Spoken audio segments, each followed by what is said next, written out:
عورت محبت کے بغیر ایسے مرجھا جاتی ہے جیسے کوئی پھول دھوپ نہ ملنے کی وجہ سے اپنی تازگی کھو بیٹھتا ہے۔ محبت کرنا گناہ نہیں ہے، محبت میں بہک جانا گناہ ہے۔ کہتے ہیں محبت میں سب کچھ جائز ہے، غلط کہتے ہیں۔ محبت وہ جائز ہے جس میں پاکیزگی ہو۔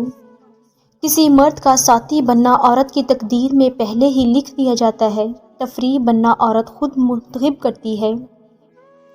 جب کوئی آپ کی کچھ گھنٹوں کی جدائی بھی نہ سہ پائے تو خود کو دنیا کا سب سے اہم انسان سمجھے اور اللہ رب العزت کا شکر ادا کریں کہ جس نے آپ کو ایسے انسان کا ساتھ عطا کیا جس کی کل کائنات ہی آپ ہو۔ بے شک سچی محبت نصیب والوں کو ملتی ہے۔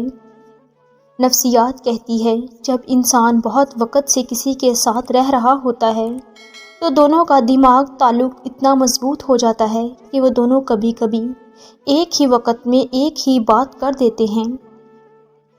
جب دعاؤں اور کوششوں سے بھی بات نہ بنے تو فیصلہ اللہ پر چھوڑ دیں۔ اللہ اپنے بندوں کے بارے میں بہترین فیصلہ کرنے والا ہے۔ کچھ عادتیں زندگی ہوتی ہیں جن کے چھوٹ جانے سے ہم زندہ تو رہتے ہیں مگر زندگی ہم میں نہیں رہتی۔ زندگی میں ایک ایسی محرومی ضرور ہونی چاہیے جو ہمیں گھسیٹ کے سجدے تک لے آئے۔ لوگ ہمیشہ اپنی مرضی کے مطابق سوچتے ہیں، اس لیے انہیں وضاحتیں دینے کا کوئی فائدہ نہیں۔ انسان کتنا ہی امیر کیوں نہ بن جائے، تکلیف بیچ نہیں سکتا اور سکون خرید نہیں سکتا۔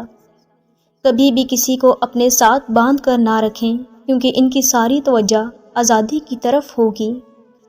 صبر کے بعد سب سنبھل جاتا ہے، پر صبر کرنے سے صبر آ جانے تک کے سفر میں کئی بار انسان بکھر جاتا ہے۔ محبت اللہ سے ہو جائے تو ملاقات کی تڑپ فجر سے شروع ہوتی ہے اور تہجد پر ختم ہوتی ہے۔ لوگوں سے یاد کرنے کا شکوہ مت کرو کیونکہ جو انسان اپنے رب کو بھول سکتا ہے وہ سب کو بھول سکتا ہے۔ معافی اتنی ہی خوبصورتی سے مانگنی چاہیے جتنی بدصورتی سے اس کا دل دکھایا ہو۔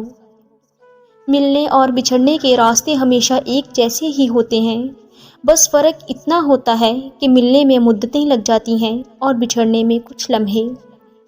زندگی میں بہت کم لوگ ایسے ملتے ہیں جو سچ میں آپ کے ساتھ مخلص ہوں، ورنہ زیادہ تر تو صرف دکھاوا ہی کرتے ہیں۔ ہم نے بھیڑیوں سے اعتماد، شیر سے ہمت، چونٹیوں سے تعاون اور کتوں سے وفاداری سیکھی۔ سوال یہ ہے کہ انسان نے انسان سے کیا سیکھا؟ زندگی گزارنا نہیں، جینا سیکھیں۔ ہر انسان کی زندگی میں دکھ پریشانیاں آتی ہیں، ان کا اشتہار لگانے سے ہمدردی تو مل جاتی ہے مگر سکون نہیں ملتا۔ کبھی کبھی ہماری اداسی کی وجہ ہماری اپنی سوچیں ہوتی ہیں جو ہمیں اندر تک کھا جاتی ہیں۔ لوگ کہتے ہیں اچھے دل والا انسان ہمیشہ خوش رہتا ہے، لیکن میرا یہ خیال ہے کہ اچھے دل والا انسان بڑی تکلیف اٹھاتا ہے کیونکہ ایک اچھا انسان ہونے کے ناطے وہ دوسروں سے بھی اچھے کی امید کرتا ہے لیکن اس کے ساتھ اچھا ہوتا نہیں۔ عورت کی محبت بڑی پختہ ہوتی ہے، موسم، حالات، مقام، دکھ سکھ بھی ہو، نہ بدلتی ہے نہ کم ہوتی ہے اور نہ ہی کسی اور سے منسلک ہوتی ہے، یعنی ڈھیٹ محبت کرتی ہے۔ کچھ لوگوں کے پاس ہمارے جذبات کی کنجیاں ہوتی ہیں، وہ جب چاہیں ہمیں اداس کر دیں اور جب چاہیں خوش کر دیں۔ رشتوں میں اتنا بھی کمپرومائز نہ کریں کہ اپنے یہ بھی بھول جائیں کہ آپ بھی انسان ہیں۔ اس عورت کو مرد چاہ کر بھی نہیں چھوڑ سکتا جو اپنی 3 چیزیں ختم کر دے، اپنی انا، اپنا غصہ اور اپنا نکماپن۔ جب مرد اور عورت کے درمیان سچی محبت جنم لیتی ہے تو 2 نشانیاں ظاہر ہوتی ہیں، ایک دوسرے کے لیے جان دینے کو تیار ہو جاتے ہیں اور نکاح کی خواہش جاگتی ہے۔ اگر کسی کے دل کی خوشی آپ سے وابستہ ہے تو یقین کیجیے آپ کا وجود قابل رشک ہے۔